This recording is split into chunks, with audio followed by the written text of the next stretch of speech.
Недозволиво однесување, вака шефицата за организиран криминал ја искритикува колешката Лиле Стефанова, која не делава како сведок во рекет, ја посочи судиката Добрила Кацарска, како една од оние кои се јавувале за случајот Империја.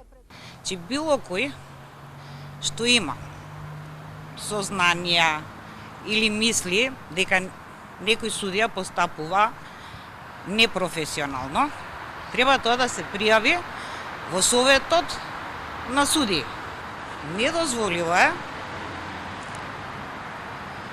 такви сомневања после година и пол да се изнесуваат во судница, а без при тоа да биде известен судскиот совет. На денешното судење за рекет, високата мода и познатите брендови, макар и на слика, се преселија во судница.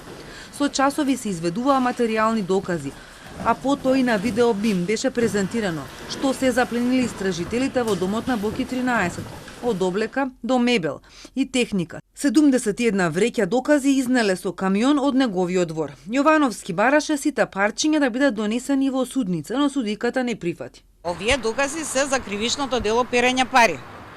И затоа се презентираат доказите, затоа што ние сметаме дека сето ова што е купено е како резултат на кривичното дело перење пари и од тие причини се презентираат овие докази.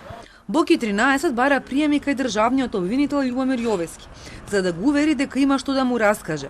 Денеска му пише и писмо кое го даде на судиката Васка Николовска-Масевска. Меѓу другото му пишал и за наводи против Русковска, откако вчера ја обвини за корупција од 4 милиони евра. Таа во изјава за медиумите одговори: секој кој има докази да пријави во полиција.